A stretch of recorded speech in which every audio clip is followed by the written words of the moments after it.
I'd like to give you $10 million for your campaign. I go, I don't want it. It's hard because my whole life. So I take money. Now I'm going to be greedy for the United States. I'm going to take and take and take. Dina.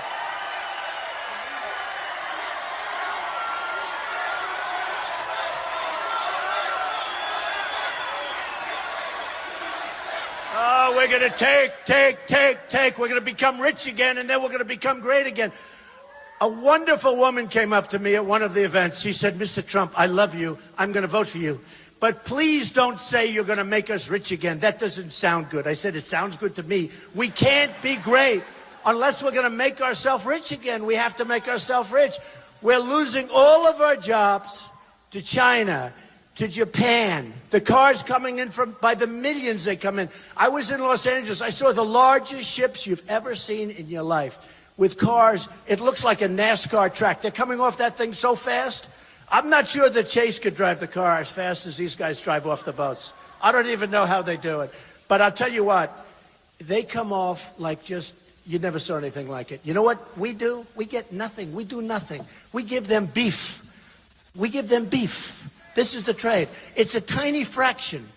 You talk about a trade imbalance, a tiny fraction. And you know what they do with the beef? They don't want it. They send the boats back. You know that, right? They don't even take it. And then we go again and they send it back again. The third or fourth time they take it. And by that time it's all rotted. And you know what they do with it? They sell it as Kobe beef and they charge you 10 times more, right? You know that. It's terrible. But no, they literally, the imbalance that we have. Now, Mexico, everybody talks about the wall. Everybody. The wall's going to be built, folks. The wall's going to be built. We're going to have a strong border. We're going to have a strong border. And by the way, who's going to pay for the wall?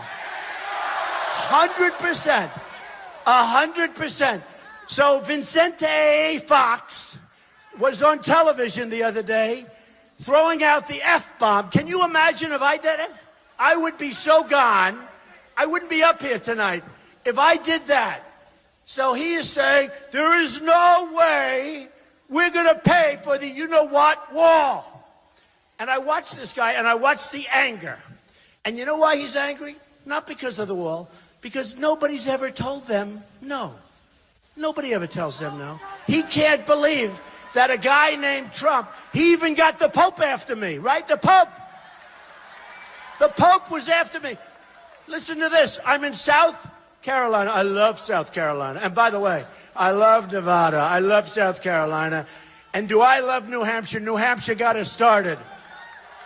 And I promised the people of New Hampshire that we're going to stop the heroin from flowing in. Can you believe it? They have such a problem. We're going to stop it. We're going to stop it at the border. It's coming in from the water. We're going to stop it. So here's the story. So the Pope, we're ready to vote in South Carolina. And I'm doing great. I'm up and the polls are showing everything's going to be wonderful. And my people come, Mr. Trump, could we speak to you? What? The Pope. I'm saying, the Pope. That's big league, let's face it. Is that bigger than Brian France? I'm not sure. I don't know. The Pope is big league. They said, Mr. Trump, the Pope just made a big statement about you. Now, this is like 8 hours before the election. I say, I took a deep breath. Is it good or is it bad? They said, Mr. Trump, it's really bad. I said, oh, this can only happen to me. The Pope is hitting me just before the election in South Carolina. I said, what is it? He didn't like the idea that you're building a wall and that you're going to wall off the United States from Mexico. I said, yeah, but he doesn't understand. Tremendous criminal elements are coming in. Tremendous drugs are pouring in. People are coming into the country illegally. He doesn't understand that. We have to explain it to the Pope. He's not hearing that side of it. They said, no, it's very serious. So the Pope came out with a nasty statement. Here's the good news. He corrected the statement the following day. Just in time. Just in time.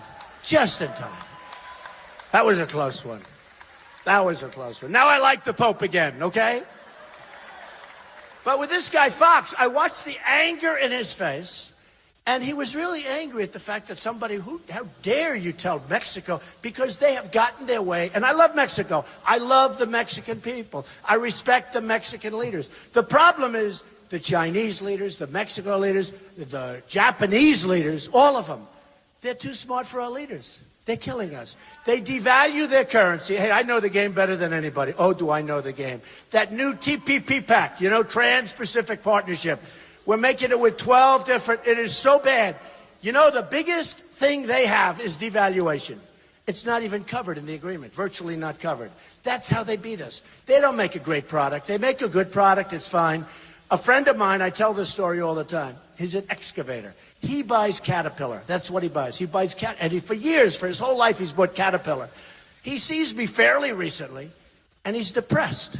I said, what happened? Is your wife leaving you finally? She's wanted to leave him for years. Am I going to be in trouble with him when he hears this? Hopefully she's not watching because she would know exactly who I'm talking about, but that's okay. It's going to end. This relationship is one of the truly worst. It's maybe the worst relationship I've ever seen, okay?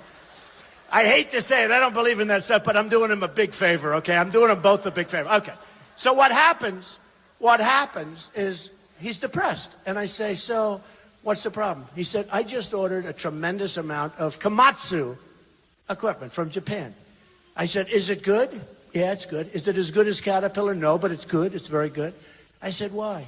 He said, they have so devalued the yen that I owe it to my family, I owe it to my company, I owe it to my employees. I have to do what's right for my company. And he bought a tremendous amount of Komatsu tractors and excavators. And I could see he was very upset. And now you take a look at Caterpillar, take a look at their stock, see what's going on. A lot of bad things are going on. These companies and these countries, they're devaluing, and they're devaluing like grand chess masters. China is the best of all. China is killing us, folks. China has, I say it, it's the single greatest robbery, what China has done to the United States. I love you too, darling. It's the single greatest robbery, what they've done to the United States in the history of the world. There's never been a robbery like this.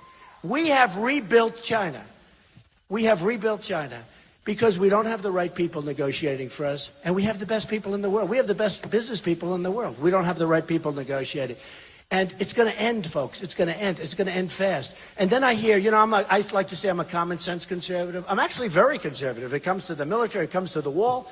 We're going to get rid of Obamacare very, very much, right?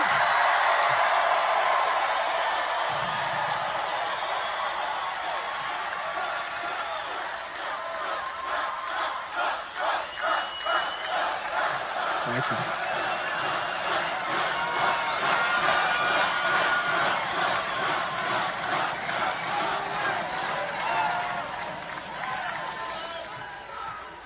We're going to get rid of Common Core. Our education's going to be local.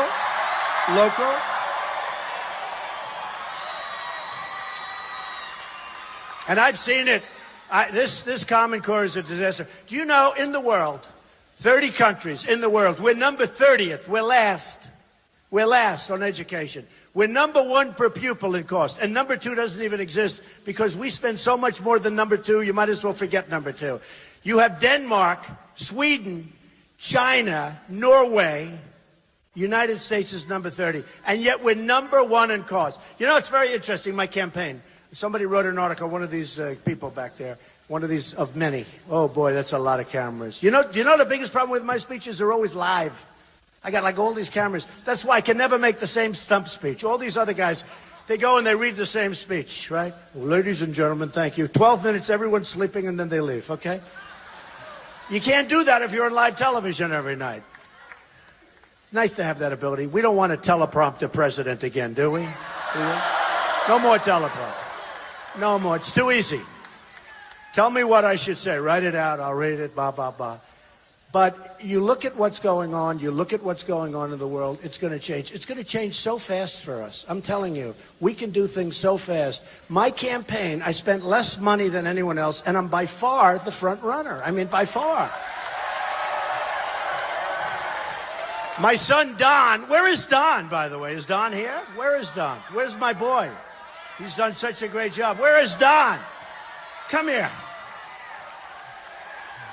My son Don and Eric and Ivanka. Come here, Don.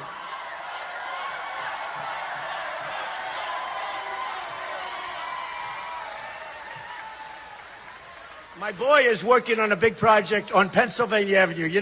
he loves his dad, and his sister and his brother, they know. I mean, those are the three that are grown up, and they're doing a great job. And they know I want to be on Pennsylvania Avenue, right? So I got, from the Obama administration, can you believe this? The most valuable site, probably the most heavily bid on site in the history of the General Services Administration. It's called the Old Post Office. It was built in the 1880s. It's an incredible building. We're converting it to a hotel.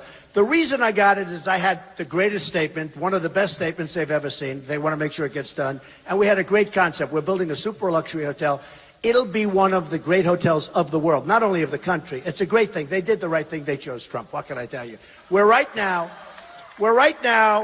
2 years ahead of schedule. 2 years.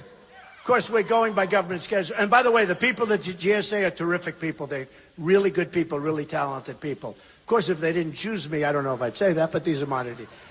But I think they started out with over 100 bidders. They broke it down to 10, all the great hotel companies, all of the great real estate companies. And we got it because of the statement and because of the concept. And I will tell you, Don loves that project, and Ivanka and Eric, because they know that we're going to make America great again. They know that I want to live on Pennsylvania Avenue. And they know if I don't make the White House, I can still live on Pennsylvania Avenue, because this is on Pennsylvania Avenue, right? Right? Say something.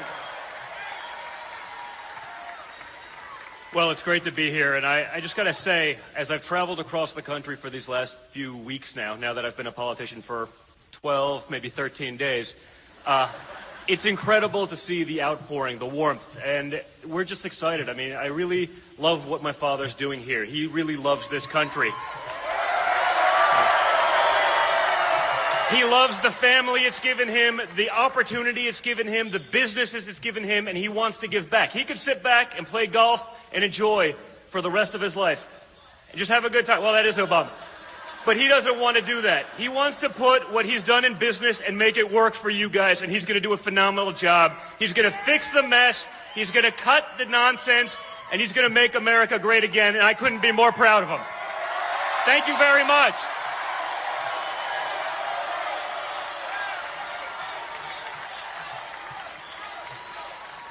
I will tell you this, a lot of people ask me to speak on success and what it takes to be successful and all this, but, I've known a lot of very successful people. The most successful people are the people with great families, I will tell you. Not the most money, but the people with the great families. When you have, I'm just going to interject this, in between trade, in between the Second Amendment, which, by the way, we are going to keep and solidify. But I must tell you, it's the people with the great wife or the great husband and the great children that love their children and adore their families. Those are the happiest people, not the people with the most money. I speak against myself, perhaps, maybe not, but I'll tell you what, cherish your family, because there's nothing more important. Just remember that. Okay. Now back onto trade. So, the Second Amendment is under siege. And I'll tell you what else is under siege. Christianity. It's under siege. I've had tremendous support from pastors. I've had such incredible support from pastors and ministers and clergy. And, it's amazing. I'm winning all of the evangelicals. If you look at South Carolina, Ted Cruz was supposed to win that easily, and I won in a landslide, and I won the evangelicals. And Jerry Falwell Jr. got up and made the most incredible speech. He talked about his father. I was very complimented because he said nice things. And, everybody that goes through, they all go through Liberty University, Jerry's Liberty University. And he knows all the candidates. And he came out and endorsed me, Jerry Falwell Jr., which was a really great thing. And people saw it. But he said about me, of all of the people, he said that I most remind him of his father, who he adored. And he tells the story that, in theory, Jimmy Carter should have been endorsed by the evangelical leaders. And they went, and his father, and they went, and they loved Ronald Reagan. But Jimmy Carter was perfect. Sunday school teacher, knew the Bible without question, a good person, a very good person. And you had Ronald Reagan, who was a little bit different, but Jerry Sr. felt that Ronald Reagan would be a better president. He was tougher, he was stronger, he was much more into the military and protection. And he went out and took a lot of heat on it he went out and didn't endorse Jimmy Carter. He endorsed Ronald Reagan. And it turned out to be a great, great decision, right?